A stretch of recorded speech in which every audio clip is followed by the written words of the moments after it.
ya.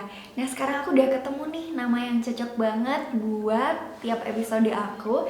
Namanya adalah Jare Loren. Ada di sini. Nah kenapa sih kok namanya tuh Jare Loren?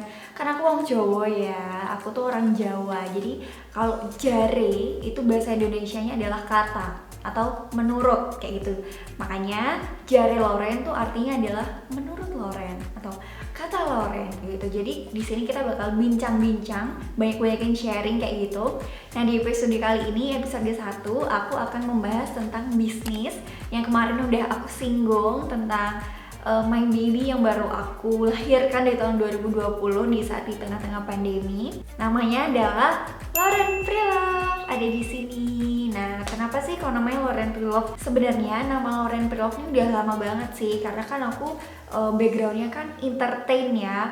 Udah jadi model, MC, terus juga dancer dulu bahkan kayak gitu. Jadi baju-baju aku tuh banyak banget gitu.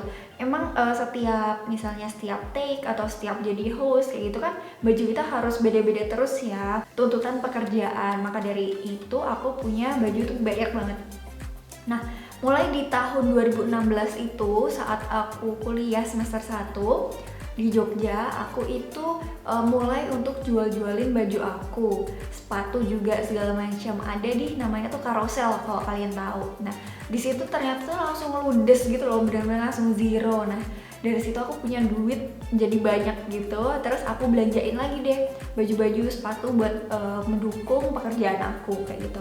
Itu aku lakukan terus menerus. Makeup juga kayak gitu, kalau misalnya aku kurang cocok atau udah agak bosan, nanti aku pre-love-in kayak gitu. Cuman pada waktu itu belum tercetus nama Loren Prilove kayak gitu.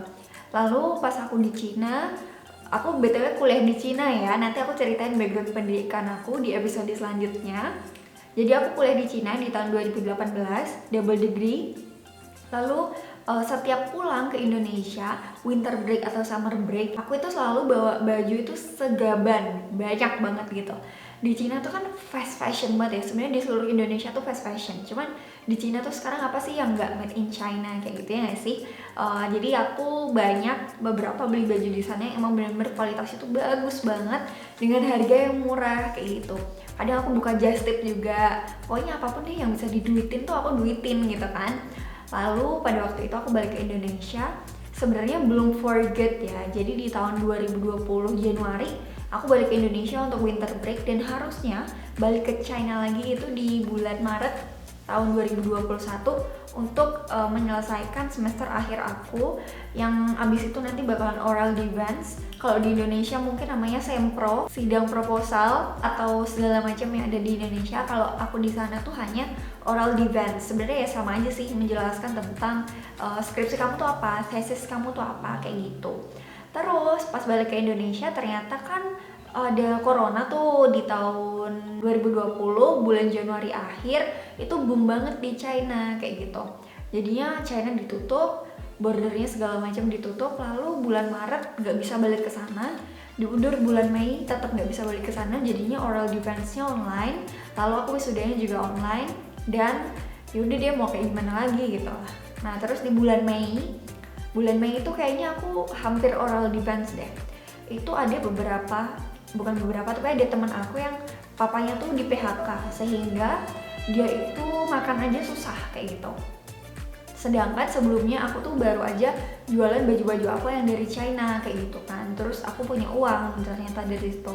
Terus aku bilang sama temanku, kamu mau nggak titipin bajumu, aku bantu jualin gitu, tapi nanti aku minta komisi per baju segini. Tapi aku nggak mengurangi uang yang bakal aku transfer ke kamu. Jadi modelnya tuh titip jual gitu loh. Misal harga dari dia 20.000, aku naikin, aku jual jadi 25.000. Nah contohnya tuh seperti itu cara mainnya. Nah seiring berjalannya waktu, ternyata yang titip jual itu banyak banget sehingga aku kewalahan. Baru sebulan itu udah waduh banyak banget gitu. Terus akhirnya aku hire tim untuk balesin chat-chat kalian, karena jujur banget aku tuh orangnya nggak pintar dalam hal membalas pesan kayak gitu. Jadi banyak banget chat-chat orang yang emang nggak kebalas sama aku. Bukan maksudnya aku nggak mau balas, tapi aku tuh kayak berasa udah ngebalas atau misalnya udah ngebaca tuh jadi lupa kayak gitu, lupa mau balas. Jadi kalau teman-teman dekatku udah tahu banget misalnya ada hal-hal penting, mereka pasti nggak ngechat aku tapi langsung telepon aku gitu. Jadi apalagi balesin klien itu kan penting banget ya gitu, balesin customer. Sehingga untuk meningkatkan kualitas dari Lauren Preloved supaya aku bisa fokus ke hal yang lain, jadi aku hire tim admin kayak gitu. Terus seiring berjalannya waktu, makin bagus lagi, makin ada masukan, kritik, saran, segala macam. Sehingga kan namanya preloved ya, namanya barang bekas gitu. Pasti ada beberapa orang yang mikir, ini baju bersih nggak gitu, ini baju beneran masih oke nggak, segala macam. Lalu dari situ, karena mamaku punya usaha laundry di sini, namanya Express Laundry, jangan lupa di follow. Nah karena punya usaha laundry, jadi aku kerjasama sama mama aku, nanti kalau ada titip jual, aku cuci ya di Express Laundry. Nanti biaya laundrynya itu dibayarkan oleh yang titip laundry, tapi kami berikan diskon gitu sebanyak berapa persen lah, seperti itu intinya. Jadi untuk kualitas barang yang aku jual di Lauren Preloved tuh pasti bagus, karena aku quality controlnya tuh 2 kali. Kalau misalnya ada sesuatu yang misal noda sedikit atau sobek kayak gitu, aku pasti kasih tahu. Karena kan di dalam satu feeds, misalnya kalian belum tahu Lauren Preloved, ini Instagramnya di sini. Kalian bisa lihat, kalian bisa scroll di situ. Di dalam satu feeds itu dulu itu ada 3 slide. Dulu itu malah pertamanya itu belum aku upload di feeds. Jadi segala macam sesuatu aku uploadnya tuh hanya di stories. Jadi aku pakai ya, aku try on, aku lihat di depan kaca, aku rekam segala macam. Ini aku pakai baju ini harganya segini segala macam. Lalu makin kesini video try on itu tadi diupload di feeds. Tapi kan masih acak-adul ya, amburadul kayak gitu. Lalu makin kesini lagi, yaudah deh agak-agak niat lah gitu.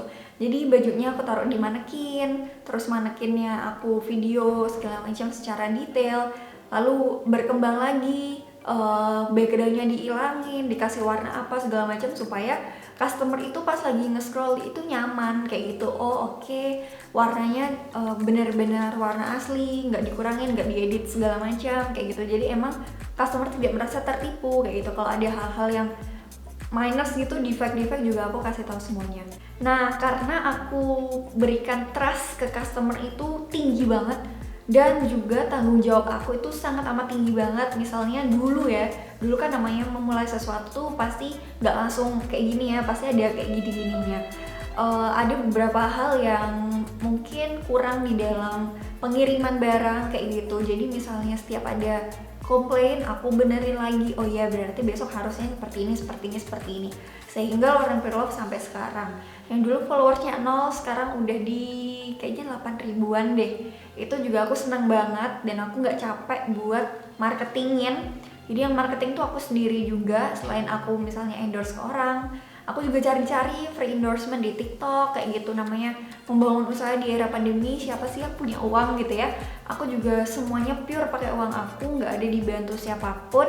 Jadi aku benar-benar kalau beli apapun tuh juga dari dikit kayak gitu. Terus bayar admin juga kan. Jadi aku tuh ibaratnya di umur aku waktu itu berarti 22 tahun. Sebenarnya kalau bayar orang udah dari dulu sih, cuman ini kan berarti mereka bekerja tetap di aku itu udah dari 22 tahun, udah dia tanggung jawab gitu untuk bayar orang lain. Sehingga misalnya teman-teman aku yang lain tuh lagi nongkrong segala macam, kebetulan aku emang nggak suka nongkrong, jadi uang nongkrong itu bisa aku save, bisa buat bayar orang kayak gitu. Karena kan gimana ya, aku tuh pengen juga jadi leader yang baik gitu ya, leader yang bertanggung jawab. Jadi orang-orang yang bekerja sama aku, tim aku kayak gitu, itu juga mencintai profesi aku, sehingga mereka kasih doa-doa yang terbaik, sehingga nanti bisnis aku bisa meroket kayak gitu.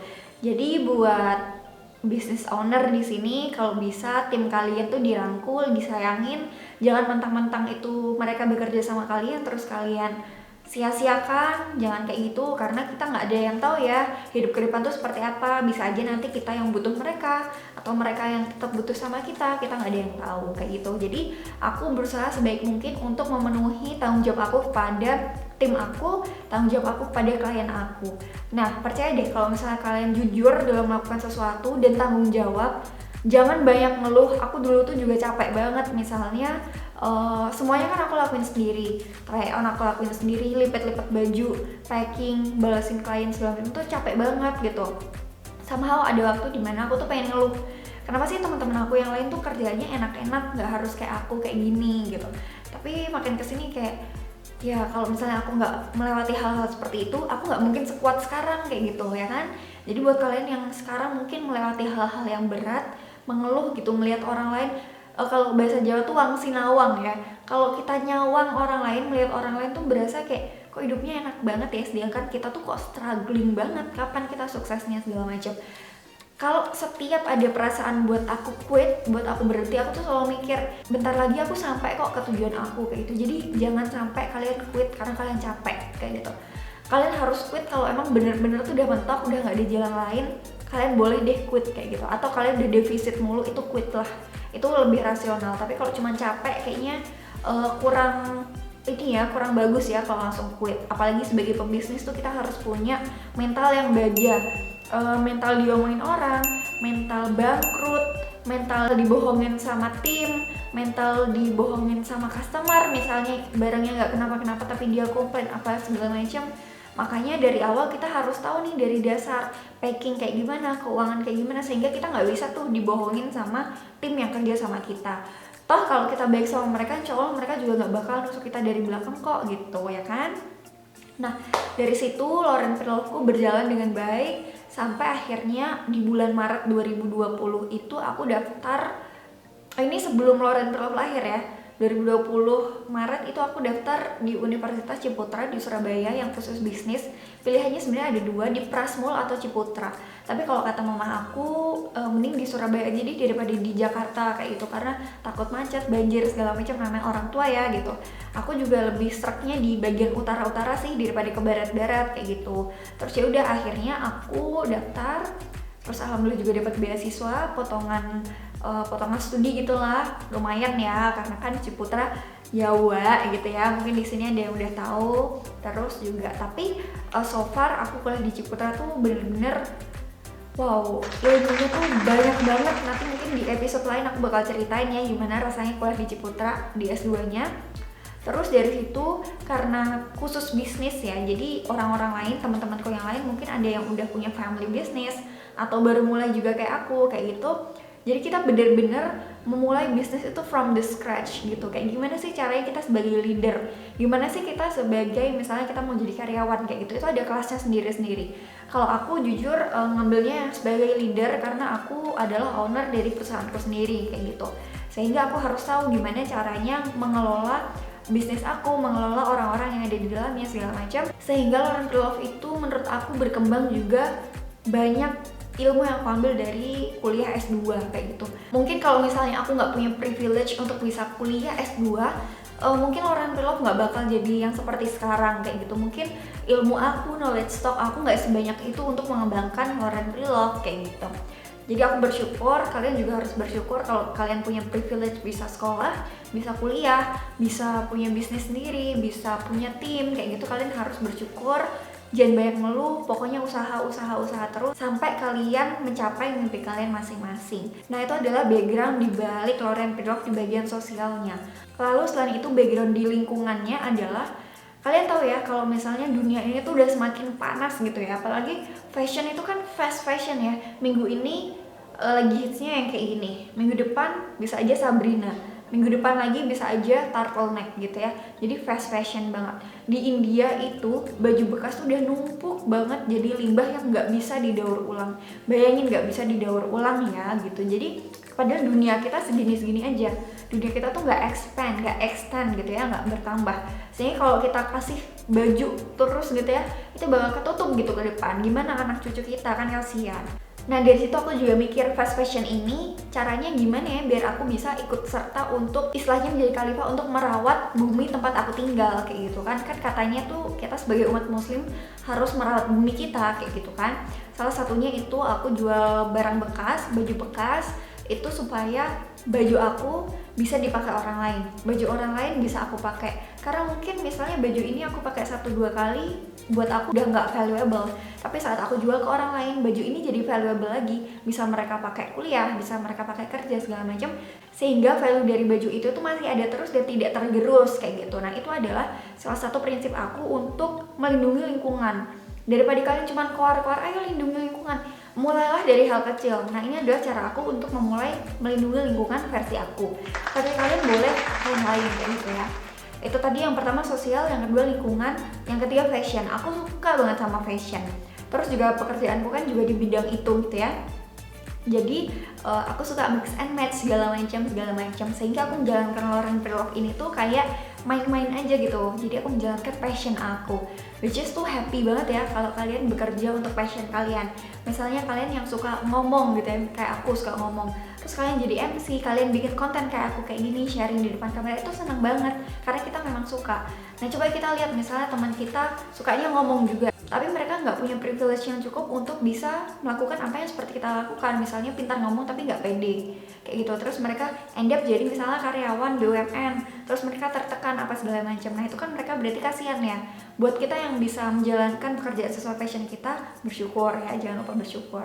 Nah itu, jadi mulai dari sosial, lingkungan, dan fashion itu adalah 3 pilar prinsip yang aku pegang untuk meningkatkan atau mengembangkan Lauren Preloved ini. Semoga ke depan harapanku Lauren Preloved bisa membantu lebih banyak orang, karena jujur sekarang setiap bulan aku transferin banyak orang atas baju-baju mereka yang udah laku, yang titip jual di Lauren Preloved tuh aku happy banget.